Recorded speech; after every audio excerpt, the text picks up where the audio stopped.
Salut à tous l'équipe, j'espère que vous allez bien. Aujourd'hui, nouvelle vidéo. On a malheureusement Dan Hooker qui a pull out le combat face à Justin Gaethje. Donc, pour le moment, Justin Gaethje n'a pas d'adversaire pour l'UFC, le prochain UFC numéroté. On va parler du retour de William, le Jaguar, Team Jaguar Gomis. Donc, on va parler de tout ça aujourd'hui, comme d'hab, les gars. N'hésitez pas à vous abonner, à commenter, à me dire ce que vous en pensez. Et voilà, c'est parti, on va parler de tout ça aujourd'hui. Euh, Donc, malheureusement, on a Dan Hooker qui a pull out le combat face à Justin Gaethje. Donc, pour le prochain UFC numéroté, c'est un peu relou, je vous avoue. Malheureusement, je pense qu'il s'est blessé. En fait, c'était le combat que je voulais voir principalement sur cette carte. Et ben, malheureusement, ben, c'est pour le moment annulé. En plus, ils n'ont pas trouvé de remplaçant. Et il n'y en a pas beaucoup de dispo de remplaçants lightweight. Ça parle de Jean Silva, mais je ne sais pas s'il pourra combattre si tôt, surtout faire le poids. Est-ce qu'ils vont faire monter un mec comme Jalen Turner face à Justin Gaethje? Je pense pas. Il faut un gros calibre pour affronter ce mec. Arman Saroukian, pourquoi pas? Est-ce qu'il pourra faire le poids? Je sais pas. Et s'il mettait BSD face à Gaethje? D'ici on est le 25. Ouais, ça fait quand même 2 semaines pour faire le poids. Ça peut être chaud, mais je pense pas quand même. Je pense pas. Je vais regarder sur l'UFC Ranking. On a qui dans le ranking qui peut être. Parce que le problème, c'est que Fiziev, il a déjà combattu. Il faudrait un Arman Saroukian ou un Charles Oliveira, mais bon, ça a déjà été fait. On va regarder ensemble rapidement. React.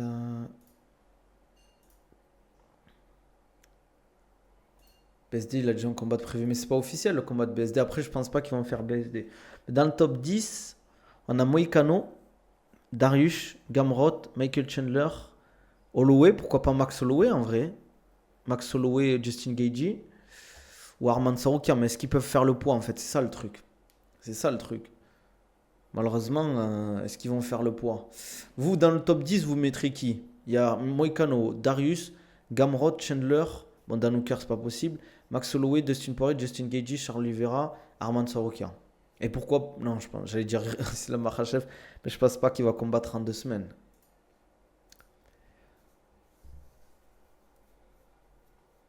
Ouais, ça fait plaisir, Louis. C'est sympa la force. Il n'y a que Chandler. Chandler, ouais, pourquoi pas, mais là, ça a déjà été fait, non? Justin Gaethje Chandler, non, c'est moi. Je sais plus si ça a déjà été fait, je crois, hein, j'ai un doute. On va regarder sur Tapologie, hein. Je pense pas, peut-être je dis une bêtise, hein. Ah ouais, Michael Chandler, décision unanime. Ouais. Ah, c'est chaud, hein. C'est chaud en vrai. Je sais pas en fait qui vont remplacer. Putain, en vrai, Justin Gaethje à l'UFC, c'est que un 8-5, hein, si on regarde bien. Je vous montre. C'est qu'un 8-5, hein. C'est pas non plus incroyable, hein, en vrai. Depuis qu'il a l'UFC, il a 5 défaites quand même. Avant, il était invaincu. C'est pas dégueu non plus, hein, mais c'est pas non plus exceptionnel, quoi. Donc voilà, ça va être compliqué, les gars, pour remplacer le Boog. Je sais pas qu'est-ce qu'ils vont faire. Franchement, est-ce qu'ils vont annuler le combat, mettre autre chose à la place? Est-ce qu'ils vont lui trouver un remplaçant? Pourquoi pas un Ilia Topuria? Mais bon, à ce qui paraît, il pèse 84 kilos dans la vie de tous les jours. Donc là, faire 70 kilos en 2 semaines, ça peut être compliqué. Mais je sais pas qui pourrait mettre en vrai. Qui pourrait mettre, j'en ai aucune idée. Donc voilà. Dites-moi ce que vous en pensez, vous. Mais pourquoi pas un Arman Saroukian en vrai pour entre guillemets faire amende honorable du pull-out qu'il avait fait. S'il peut faire le poids, let's go, hein. Let's go, hein. Justin Gaethje, je pense que c'est un mec, t'as pas peur de lui, entre guillemets, il est dangereux, mais t'as pas peur de lui. Je sais pas. Aussi, on a le retour, les gars, de William Gomis. Donc, William Gomis qui combat ce week-end à l'UFC. Donc, on a William Gomis qui va revenir. Un des Topuria a refusé de Saroukian. J'ai vu que Topuria a refusé de Saroukian aussi. Et franchement, je suis un peu déçu de Topuria parce que voilà, ça parle de Islam Makhachev qui esquive entre guillemets, comment il s'appelle, Topuria. Et là, on a Topuria qui refuse, comment il s'appelle, Saroukian pour le combat quoi. Donc c'est un peu dommage. Je vais regarder juste l'adversaire de. On l'avait regardé plusieurs fois pour ceux qui suivent mes vidéos. Mais l'adversaire de William Gomis, c'est lui, Ider Hamil. 3-0 au Bellator, 2-0 à l'UFC. On peut dire 3-0 parce qu'il a fait les Contender Series. Voilà, invaincu en pro. Il a juste une défaite en amateur en 2014, donc c'était il y a très longtemps. Le mec a 34 ans, expérience, donc voilà, il fait le peur. Je sais pas s'il a peur. Dustin Poirier doit prendre Gaethje la trilogie pour leur dernier combat. Ça pourrait se faire en vrai, hein. Ça peut se faire aussi. C'est vrai que c'est pas déconnant non plus. C'est pas déconnant qu'on ait, comment il s'appelle, hein, Justin Gaethje contre Dustin Poirier. Après, moi, je vous avoue que je suis pas très très fan de ce type de combat, personnellement. Je suis pas fan d'un Justin Gaethje Poirier, même si je sais que les gens ils aiment la bagarre. Je sais pas ce que vous en pensez vous, mais globalement, c'est du vu et revu. Moi, j'ai du mal. Les gens disent BSD vs Gaethje, ils sont fous. Non, impossible, les gars. Impossible. Il faut un truc en fait pour les Américains. Faut pas oublier que les Américains, BSD, il apprécie, mais c'est pas non plus le combattant qu'ils veulent voir, quoi. Poirier, Topuria, ça peut être pas mal aussi. Ouais, ça peut être pas mal. J'en parlais, je crois, hier ou avant-hier. Moi, je verrais bien un Poirier Topuria, les gars. Ou un Topuria Arman Saroukian. Mais Topuria a l'air de vouloir juste combattre pour la ceinture s'il monte. Je trouve ça dommage parce que pour moi, il a pas assez défendu sa ceinture. Il serait à 3 défenses de ceinture. Il aurait battu par exemple Evloev. Même s'il aurait juste battu Evloev, parce que pour moi, et à la limite Diego Lopez, à la limite tu veux monter, prendre direct la ceinture, ça me dérange pas.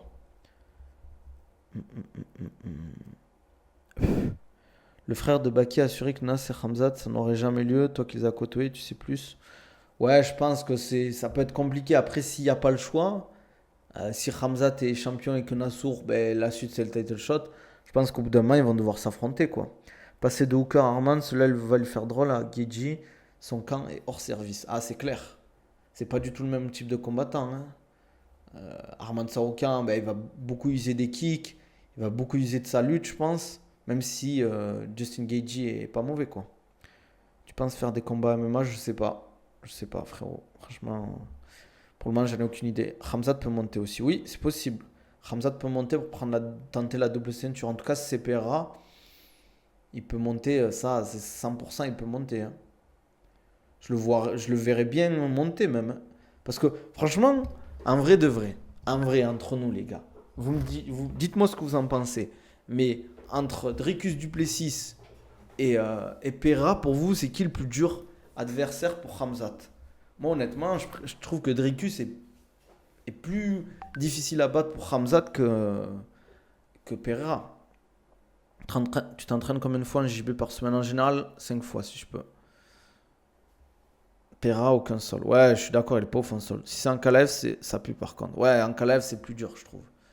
En Kalev, c'est beaucoup, beaucoup, beaucoup plus dur qu'un Pereira pour Khamzat, je parle. Après, est-ce que ça va se faire? Je sais pas. Pour moi, il doit d'abord prendre la ceinture en middleweight. Khamzat face à Andricus, je pense. J'aimerais bien que ça se fasse cet été. Après, je sais pas où. Mais et derrière, après, est-ce qu'il peut monter direct? Je sais pas. Je sais pas de quoi tu parles, frérot. Ça, je pense, Khamzat n'a aucun adversaire où il peut perdre en 84 ou 93. Je réfléchis. Je pense Dricus, c'est pas facile. En 93, il y a qui? En Kalev, ça peut être compliqué aussi. En Kalev, ça peut être compliqué quand même. Et après, dans le top 5, en middleweight, je sais pas, pas tant que ça. Ouais, moi je pense qu'aussi, Dricus, ça va pas être facile, facile non plus. Poatan ne prend pas le combat au sérieux. Il y a un monde où il se fait cogner. Je suis pour Poatan. Bah pour moi, il va lutter en Kalev face à Poatan. C'est ce qu'il va faire. Il va user de sa puissance. Parce qu'en Kalev, il est fort et il est très bon en striking aussi, hein. Je pense qu'il peut mixer entre le striking et la lutte et déranger vraiment en Kalev. Mais t'as vu, frérot, le shadow de Perrin, en entraînement, il est tout pourri. Ouais, mais bon. Après, c'est son style aussi, hein. Même un Jiri pour Ramsat, c'est chaud. Ouais, c'est vrai, Jiri pour Ramsat, c'est chaud de fou. Je suis d'accord. Mais, quand je dis chaud, il suffit des fois de rien, hein. Parce qu'il n'a pas une bonne lutte, Jiri. Il a un sol qui est vraiment très bon, mais c'est pas non plus exceptionnel. Mais en fait, c'est plus sur la lutte où je pense qu'il est vraiment grave dangereux. Grave dangereux, Ramzat. Il t'amène au sol, entre guillemets, facilement. Doumbé contre Poatan qui fume qui? Ah, les gars, je vais dire la vérité, mais les gars, Poatan. Ramzat peut monter jusqu'en poids lourd. Il fait 105, Kilo hors camp. Non, t'es fou, toi, il fait pas 105 kilos. Il fait 96, 95 kilos. Mais jamais il fait 105 kilos. Je sais pas où t'as eu cette info, frérot. Mais jamais de la vie, il fait ça, quoi. C'est pas un énorme 84 kilos. Mais il est solide, on va dire. Mais il est pas énorme, quoi. Tu vois, par exemple, je crois en assour, il fait 91, 92 kilos, je crois. Spinal, par contre, il était John Jones et Poatan. Ah, moi, je dis qu'à Spinal, actuellement, je dis pas qu'il gagne. S'ils font 10 combats, il bat les 10 combats face à John Jones. Mais je le vois gagner face à John Jones, clairement, s'il y a un combat. Poatan, encore pire. Aspinal, il roule sur Poatan. Il va lui rentrer dedans. Hein. Il va même pas chercher à striker. Il va take down, amener au sol et voilà. Hein. Et il va le finir au sol. Il est très bon, hein, Aspinal, au sol.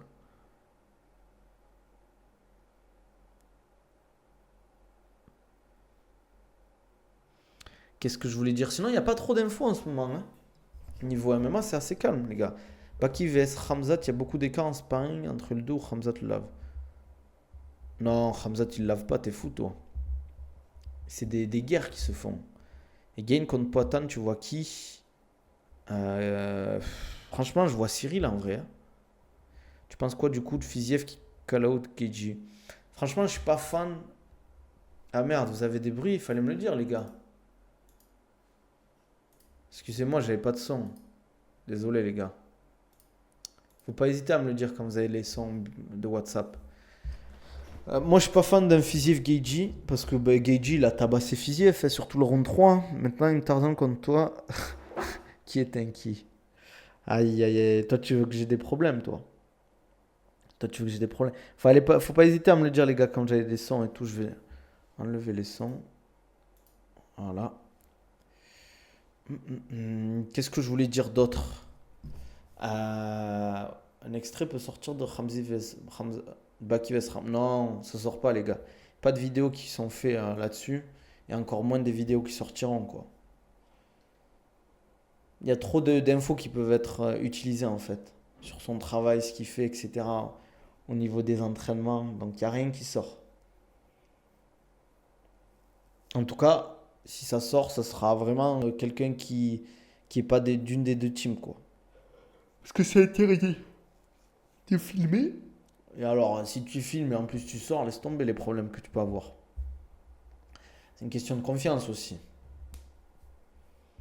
Mais en tout cas, ouais, c'est des guerres nucléaires. Surtout quand. Bah, après, ils luttent beaucoup en fait. Ils bossent beaucoup la lutte, Ramzat. Comme je vous l'avais dit, le matin, c'est lutte. Tous les jours, ils bouffent la lutte. Et le soir, c'est pattes d'ours, préparation physique, sac. Voilà, des trucs comme ça, quoi. Ouais, c'est intéressant de fou, ouais, surtout si t'aimes la lutte. Vous avez des nouvelles infos sur la carte de Baki? Mais je crois qu'il y a Tourpal qui va être annoncé sur la carte de Baki. Tourpal Younoussov, le grand frère, je crois, d'Abou. Je crois que c'est le grand frère d'Abou qui devrait être annoncé sur la carte, son retour. Est-ce que tu sais pourquoi les combattants mentent sur leur taille? C'est une bonne question, Marx, mais je n'ai pas la réponse malheureusement. La lutte de Khamzat ou la lutte de Khabib? La lutte de Khamzat, je trouve. Khabib, pour moi, est meilleur au sol par contre, en pur sol, je pense. Mais sinon, en lutte, je trouve meilleur Khamzat. Hmm. Mais c'est vrai que c'est une bonne question, Marx. Après, c'est est-ce que les gens ils savent pas, ils disent parce qu'en gros ils font, je crois. Hein. Après, est-ce que l'UFC a changé, mais ils mesurent pas les athlètes, je crois. Je crois. Hein. C'est-à-dire ils demandent juste les tailles. Un sparring entre les deux serait incroyable. Entre qui? Pose de fin. Tu penses le meilleur sport à commencer pour faire transitionnement ensuite c'est quoi? Lutte et anglaise pour moi. C'est les deux meilleurs sports. Et après, il faut avoir les grosses notions de grappling, surtout sur le top game et le contrôle. Khamzat et Khabib, c'est vrai que ça sera un beau combat. Hein. Khamzat et Khabib en lutte, je paye cher pour le voir ça. Même en MMA quoi. Après Khamzat est plus grand, etc. C'est quand même un mec qui est plus au-dessus, même si maintenant Khabib il est lourd, mais il est lourd parce qu'il mange bien. Mais Khamzat, voilà, c'est plus un 67-84. Et Khabib, c'est plus un 70-77. Donc il y a au moins une catégorie d'écart entre les deux. Donc, ça sera un peu, comment dire le mot? Pas équitable, quoi. Ça serait pas équitable. Ouais, mais maintenant il est lourd, Khabib, parce qu'il mange beaucoup, il s'entraîne loin. Je sais pas, peut-être c'est pour mentir, pour donner des fausses informations aussi, Marx. Ou peut-être il y en a, ils veulent pas assumer qu'ils sont petits, ou je sais pas.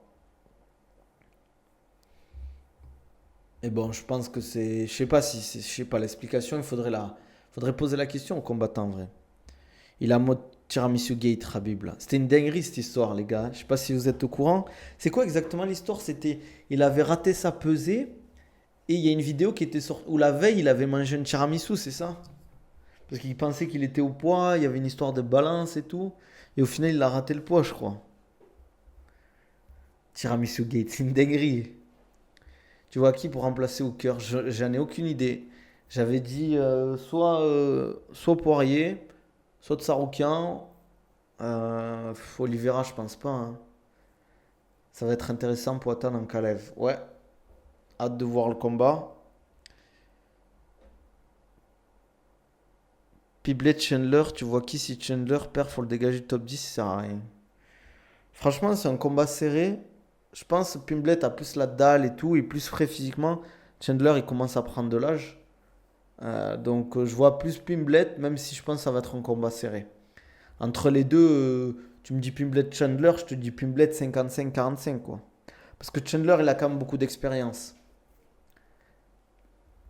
Mais j'ai l'impression qu'il va vers la fin quoi. C'est vrai que si tu fais de lutte puis transition JJB, tu auras plus de facilité que si tu fais l'inverse. Ben, en fait, tu parles de. Si tu fais de la lutte et tu vas vers le JJB, c'est plus facile que si tu vas du JJB vers la lutte. Ça, je suis d'accord. Parce que ben, la lutte, la phase de sol, elle est différente en JJB en fait. Moi, j'ai trop le seum qu'ils aient mis un Kalev pendant le ramadan. Moi aussi, mais bon, qu'est-ce que tu veux? Malheureusement, c'est comme ça, hein. Tu choisis pas, hein, les gars. Moi aussi, je trouve que j'aurais aimé le voir en Kalev à son top niveau, mais bon. Chandler, zéro fight IQ. Ah ouais, je suis d'accord. Je suis d'accord, il combat, on dirait. En fait, à vouloir trop faire le show, des fois, ça rend les combats claqués, je trouve. Dites-moi ce que vous en pensez en commentaire, hein. Likez la vidéo, comme d'hab, les gars, ça fait toujours plaisir. Abonnez-vous, mettez les notifications pour pas rater les prochaines vidéos. Bivol Beterbiev, t'en as pensé quoi? J'arrive pas à scorer pareil les rounds. Moi, je voyais Beterbiev gagner, mais ça me choque pas que Bivol ait gagné, tu vois. Pour moi, c'est pas un vol. Ça peut aller dans les deux sens. Chandler se croit à la WWE. SmackDown versus Raw, pour ceux qui connaissent la ref. See you at the top. Après, tu penses en Calef, il va jeûner ou c'est trop dangereux? Franchement, je n'ai aucune idée. Je pense qu'il va jeûner. Après, le jour du combat, il pourra manger et boire parce qu'il va combattre en fin de truc. Ce sera vers 23h, 23h30. Il aura déjà mangé et tout. Mais en fait, c'est plus le camp qui va être dur et surtout la fight week. Faire le cutting, faire le poids et tout. Ça va être chaud de fou, quoi. Même la surhydratation, ça va être très dur. Il croit que c'est John Cena ou Brock Lesnar. Chandler, il porte Oliveira, j'avoue. Même il fait des choix un peu bizarres. En fait, il a été un peu carré aussi sur le KO qu'il a mis contre Ferguson à l'UFC. Tu penses quoi de l'IBC compétition à Paris? Tu vas la faire? La compétition de Ilias JJB? BJ ou Ilias BJ, je sais pas comment on dit. Tu parles de cette compétition, non? Après, moi, je suis pas à Paris, les gars, je suis à Dubaï. Donc, je vais pas vous mentir. Même si y a 1000 euros à gagner, c'est pas rentable pour moi. Entre le billet, l'hébergement et tout. Il a qu'à en faire une à Dubaï. Il a qu'à en faire une à Dubaï, les gars. Et je la ferai avec grand plaisir. Chandler est dopé, tu penses? Quand je vois ses performances dans la cage, j'ai pas l'impression en fait. Oui, il a un physique de titan, mais je le trouve pas exceptionnel dans la cage, quoi. Comme quoi, tu vois, tu peux être dopé et pas être. Enfin, pas être champion, quoi. Parce que c'est un sport hybride, le MMA. Tu peux être dopé, mais si t'es nul, quoi. Enfin, je dis pas que Chandler est nul, mais si t'es moins bon que ton adversaire et que lui, il est pas dopé, que toi, t'es dopé, ça. Voilà, quoi. Dubaï, c'est vraiment la planque ou c'est surcoté? Ah, ça dépend ce que tu veux dire par la planque ou pas. Je sais pas ce que tu dis. Quand tu appelles planque, ça veut dire quoi exactement? Mais déjà, c'est sûr, il paye Dana White, il est top 10. Lightweight avec 4 défaites pour 2 victoires. C'est une dinguerie en vrai, ça. MDR, c'est Merab, soit il est dopé, soit il a donné son corps à la science pour qu'il étudie. Tu vois, Merab, ça me choquerait pas du tout qu'un jour on apprenne qu'il s'est dopé, par exemple. Parce que j'avoue que sa condition physique, c'est chaud, quoi. Après, je sais pas. Je sais pas, en fait, ce qu'il fait pour être si endurant. Parce qu'il dit qu'il s'entraîne beaucoup et tout, mais c'est pas non plus. Ça veut tout et rien dire, quoi. En termes de financier, praticité, travail, bien sûr, c'est la classe, Dubaï. La qualité de vie ici, elle est incroyable. Après, il faut bien gagner sa vie, quoi. Si tu touches 2 500 € par mois, ça va être chaud, tu vas survivre, hein. Parce que l'objectif, quand tu t'expatries à l'étranger, c'est aussi ben, mettre de côté et gagner beaucoup d'argent. Sinon, autant rester en France, hein. Entre guillemets, quoi. Après, c'est une expérience, hein. Tu vas dans un autre pays, tu prends de l'expérience, tu travailles ailleurs et tout, tu apprends une langue. Voilà, quoi.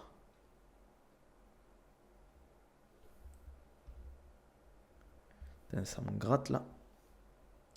Qu'est-ce que je voulais dire? Sinon, après, là, comment ça s'appelle? L'actualité est assez calme en ce moment, hein, au niveau du MMA et tout, hein. Il n'y a pas grand-chose à becter, comme on dit. Je pense, avec un bac plus 3 dans le management, j'ai un bon poste à Dubaï. Ça dépend ce que tu fais, mais je t'avoue qu'en fait, le problème de Dubaï, c'est qu'il y a beaucoup, beaucoup de concurrence en termes de postes. C'est-à-dire, je te donne un exemple, pour un poste sur LinkedIn, tu vas avoir potentiellement 5000 candidatures, quoi.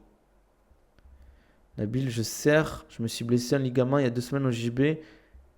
Je mets de la glace, de l'argile et tout, ça passe pas. T'as des conseils? Franchement, va voir un kiné. Va voir un kiné du sport, hein. Parce que ce que t'as fait là, c'est pas une bonne idée en vrai. Holloway pour remplacer Hooker, c'est ce que j'ai dit. Holloway et Gaethje, ça pourrait être un beau combat pour la revanche. Mais je sais pas. Est-ce que ça va se faire? Pourquoi pas? T'es bleu ou violette? Je suis bleu, frérot. Ça fait pas longtemps. Ouais, je vois, frérot. Je trouve qu'il manque de clash à l'UFC. En fait, je trouve qu'il manque plutôt de stars et surtout de rivalité. En fait, moi, j'aime bien qu'il y ait des rivalités. Par exemple, Adesanya Pereira, on a eu John Jones vs Daniel Cormier. À l'époque, on a eu les Vanderlei Silva, tout ça, Chael Sonnen. On a eu Khabib Conor, Conor Ned Diaz, des mecs comme ça, tu vois. Ouais, t'as dit de la. Enfin, c'est bien au début, mais maintenant, faut. Mais tu sais exactement ce que tu t'es fait ou pas, en fait? C'est ça le truc aussi. Khabib Barboza, incroyable. Ouais, mais c'est pas vraiment une vraie rivalité. Je parle d'une rivalité avec un storytelling, tu vois. Vraiment un vrai, vrai storytelling. Tu vois, par exemple, quand ils ont essayé de créer la rivalité avec Tony Ferguson, il n'y a plus de personnalité à l'UFC. Il y a des mecs comme Khamzat encore. Il y a qui, je dirais, un peu Topuria. Il y avait. Il y a qui aussi? Pereira, il a sa personnalité aussi. Mais c'est vrai qu'en fait, il y a des mecs qui parlent, ils communiquent pas trop. Par exemple, à Spinal, je pense qu'il pourrait plus communiquer, par exemple. MVP. Ouais, MVP, mais c'est vite fait, MVP. Selon toi, Topuria mérite-t-il directement une title shot contre Islam? Non. Pour moi, après, si ça doit se faire, ça se fera parce que c'est vendeur. Mais pour moi, il faudrait qu'il fasse un combat encore avant. Belal, t'abuses. T'abuses, frérot. Selon toi, non. T'as vu le combat de Fares au moment où il se bloque le genou? Ben, j'ai fait ça, mais je suis pas Fares. Aïe, aïe, aïe. Faut que tu fasses du renfort pour moi. Spécifique autour du genou, etc. Belal, il a pas trop de personnalité, Belal. Après, il y a personnalité. Moi, je suis pas fan non plus des gens qui crient, etc. Aspinal, il a tout fait pour avoir John Jones, ma paire. Pour moi, il devrait call out au pire. Bah, après, je pense que c'est en discussion depuis le temps. Et vu qu'il en parle pas, je pense que ça va se faire. Mais un Cyril Gane à Spinal, ça aurait dû se faire. France-Angleterre. Masvidal, il avait la hype. Ouais, mais il s'est vite fait éteindre après. Masvidal, ok, il y a eu Ben Askren, mais après Ben Askren, bah voilà, ça a été la descente aux enfers. Entre le Kamaru Usman 2 fois, Covington et tout, c'était chaud pour lui, quoi. C'était très très chaud pour lui, quoi. José Aldo. Ouais, José Aldo, Connor, bien sûr. C'était une belle histoire. Même si ça s'est fini assez tragiquement pour José Aldo, quand même, hein. J'ai l'impression que ça n'est jamais vraiment remis de cette défaite. Même s'il a été compétitif derrière, mais je sais pas. J'ai l'impression que ça l'a un peu tué, quoi. Cette défaite à José Aldo. Après, est-ce que c'était une époque aussi? Il était plus de cette époque, mais. Enfin, voilà, quoi. C'est triste. Il recombat José Aldo ou pas, là? 32-9 quand même, José Aldo, hein.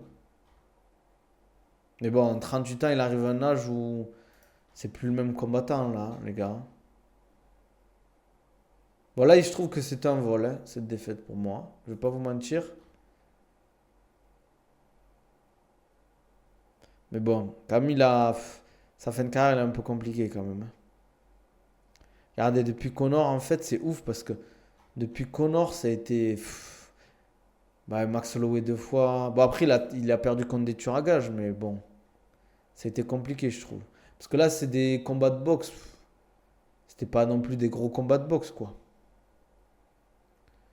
Putain, c'est vrai qu'il a battu Renato Moicano, j'avais oublié, quoi. Donc, c'est vraiment le god qu'il pense. Ed, qu'est-ce qu'il est sous-coté à cause de Connor, c'est vrai, hein. Youssef, s'il cale le même KO à l'UFC, il retourne le MMA. Ouais, c'est vrai. Mais ça va être beaucoup plus dur l'UFC quand même, surtout dans sa KT. Ça va être quand même compliqué l'UFC pour Aboubacar Youssef. Mais je pense qu'il peut faire son chemin là-bas. S'il progresse encore un peu, voilà, il faut juste qu'il fasse attention par rapport au poids et tout. Mais sinon, ça va le faire, hein. Ça va le faire de fou.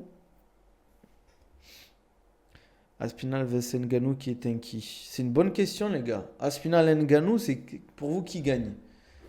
Qui gagne entre Aspinal vs Ngannou? Je réfléchis. Je sais pas, c'est serré en vrai, hein, pour moi. Parce qu'Ngannou, il reste encore solide, je trouve. Pourquoi t'évites ma question? J'ai pas vu ta question, You. T'as dit quoi? Eh, je peux pas lire tous les messages entre Twitch, TikTok et tout. Pose ta question. Après, j'espère que c'est pas une question bizarre, frérot. D'ailleurs, après, je vais y aller, les gars. C'était un petit stream aujourd'hui, tranquille, histoire de rester actif. Mais comme l'actualité est assez pauvre, on va y aller tranquille. Bon, pose ta question, frérot, avant que j'y aille. Sinon, je vais y aller, les gars. Ngannou est invincible en poids lourd, même John Jones a entendu qu'il parte pour monter. Tu penses qu'il est invincible parce qu'il a déjà perdu quand même en poids lourd, hein? Bah, face à Stipe, il a perdu plusieurs fois, les gars, hein. Ngannou, hein. Faut pas croire qu'il est invincible. Francis Ngannou. Il est très fort, attention, hein, j'enlève rien.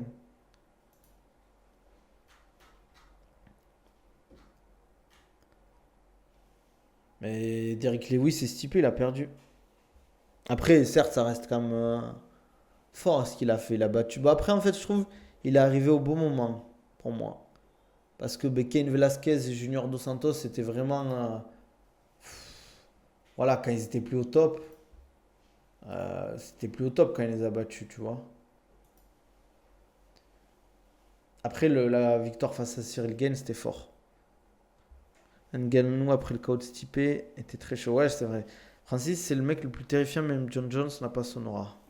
Parce que c'est différent la manière dont il finit, entre guillemets. Mais 12-2 à l'UFC quand même, Francis, hein. C'est fort. Mais bon, il arrive à un âge, il commence, il lui reste peut-être 1 ou 2 ans à ce niveau. Bon, les gars, on va s'arrêter là, je pense, hein. Ça sert à rien de continuer. Ngannou contre Stipe, 2, c'est le poids lourd le plus fort de l'histoire. Ah oui, à ce moment-là, il a fait une masterclass. Masterclass, c'est clair. C'est clair, c'est clair. Ils ont fait du ça là. Après, Ngannou, il est très fort. Il est très très fort. Ça, on peut pas le nier. En fait, je trouve qu'il a bien progressé, que ce soit en lutte et en anglaise. Et le fait de passer comment ça s'appelle? En boxe anglaise, ça l'a fait évoluer, quoi. Ouais, après, regardez, face à Cyril, il a galéré aussi, hein. Cyril, ça s'est pas joué à grand-chose. C'est un fait de jeu, mais...